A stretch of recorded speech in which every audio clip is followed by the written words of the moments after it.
Selamat pagi Bapak Ibu, Saudara-saudariku, mari kita mendengarkan renungan harian pada hari ini, kita berdoa. Kasih karunia Tuhan kita Yesus Kristus, kasih dari Allah Bapa dan persekutuan Roh Kudus, itulah kiranya menyertai kamu. Amin. Firman Tuhan untuk kita renungkan bersama-sama pada pagi ini, yaitu yang tertulis dalam kitab Yehezkiel 45 ayat 9. Beginilah firman Tuhan Allah, cukuplah itu hai raja-raja Israel, jauhkanlah kekerasan dan aniaya. Tetapi lakukanlah keadilan dan kebenaran, hentikanlah kekerasanmu yang mengusir umatku dari tanah miliknya. Demikianlah firman Tuhan Allah. Sekali lagi saya baca Bapak Ibu.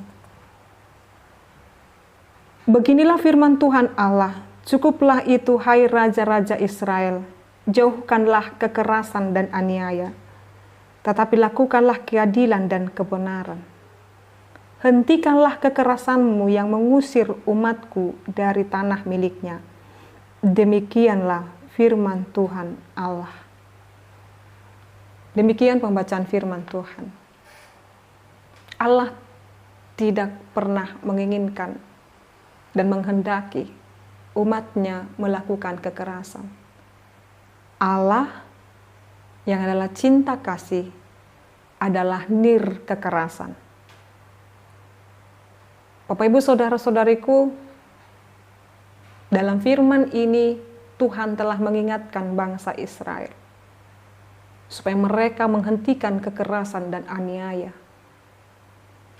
Tuhan tidak pernah menginginkannya. Oleh karena itu, juga bukan hanya bangsa Israel.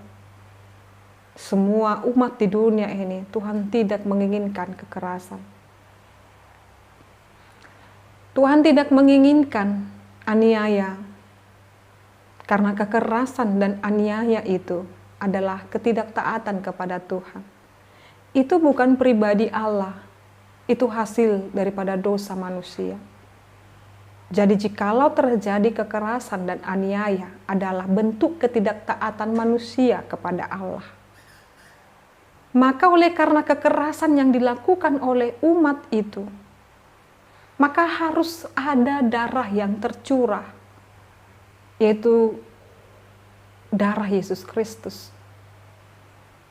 Jadi dengan darah itu akan menghapuskan segala kekerasan dan aniaya. Allah tidak mengajarkan kekerasan, tetapi Allah mengajarkan pengampunan. Maka ketika dengan kematian Yesus Kristus, Bapak Ibu, Dia tidak berkata, ketika kamu dihukum, dihajar, dianiaya, baliklah menganiaya. Tetapi sebaliknya Bapak Ibu, saudara-saudariku, ketika Yesus yang mereka sangkal itu, mereka katakan itu bukan Allah, tetapi Dia rela mati untuk menghentikan itu.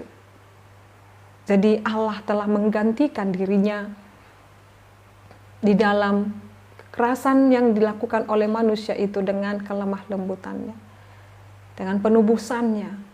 Dan itu yang harus kita teladani. Maka Yesus berkata, jikalau ada yang melakukan kejahatan kepadamu, jangan balas dengan kejahatan, tetapi balaslah kejahatan dengan kebaikan. Ini teladan yang harus diikuti semua orang Kristen, semua orang yang percaya.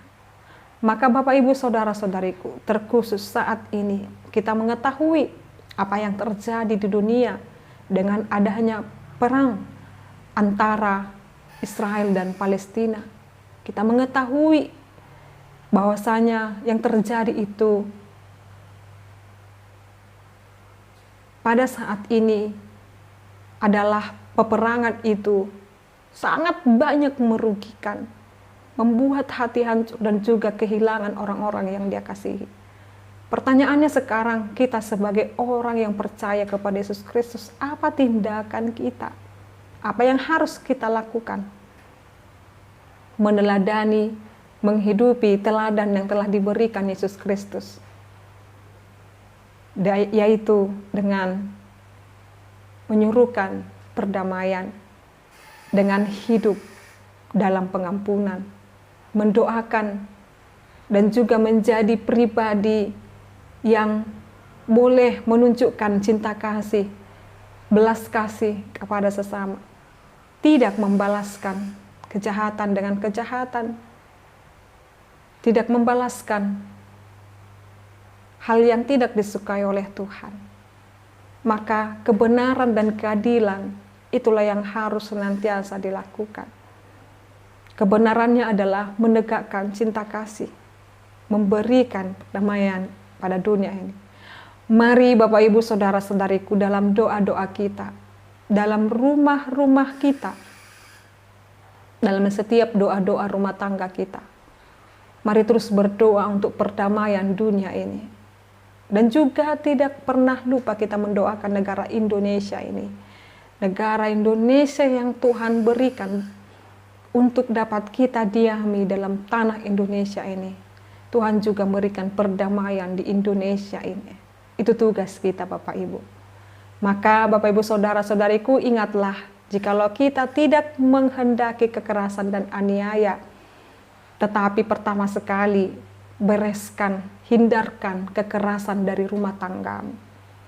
Jangan ada suami yang memiliki kesenangan ketika dia melakukan KDRT kepada istrinya. Demikian juga dengan sebaliknya, jangan ada istri yang menginginkan dan menyenangi melakukan KDRT juga kepada suaminya atau bahkan anak-anaknya. Lembaga pertama, tempat pertama kita menyerukan perdamaian adalah rumah kita sendiri. Maka saat ini Bapak Ibu Saudara-saudariku, biarlah kedamaian, perdamaian, kenyamanan hadir di rumah kita dan kita bawa keluar dalam tatanan masyarakat, negara, dan dunia ini. Amin, kita berdoa. Terima kasih ya Allah Bapa kami sungguh bersyukur Engkau menyerukan kepada kami menjadi orang-orang yang nir kekerasan, orang-orang yang cinta, damai, dan hidup dalam perdamaian. Biarlah itu kami hadirkan pertama sekali di rumah kami, di ruang lingkup kami, supaya kami jauh dari pertikaian-pertikaian, supaya kami jauh daripada adu mulut dengan berantem dengan sesama anggota rumah tangga kami. Dan kami juga menjaga laku kami, perdamaian kami juga Tuhan, kepada sesama kami. Supaya kami menjadi pembawa damai di sekeliling kami, di rumah tangga kami, di masyarakat, di gerejamu, dan juga di negara ini, bahkan di dunia ini.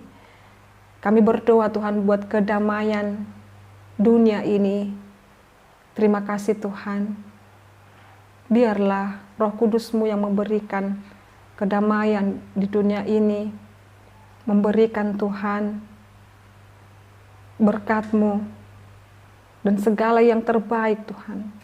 Karena kami yakin dan percaya seperti firman-Mu juga berkata, karena begitu besar kasih Allah akan dunia ini. Dunia ini Tuhan Engkau kasihi, Engkau memberikan anak-Mu yang tunggal. Maka biarlah dengan penebusan darah anak-Mu Yesus Kristus, pengampunan, perdamaian nyata di dunia ini Tuhan. Nyata di negara kami Indonesia ini. Nyata di masyarakat kami, nyata di gerejamu, nyata di rumah tangga kami. Terima kasih Bapa.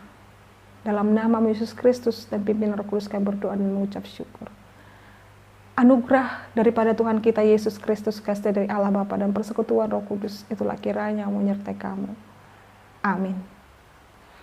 Selamat pagi Bapak Ibu serta saudara-saudariku, Tuhan Yesus memberkati. Shalom.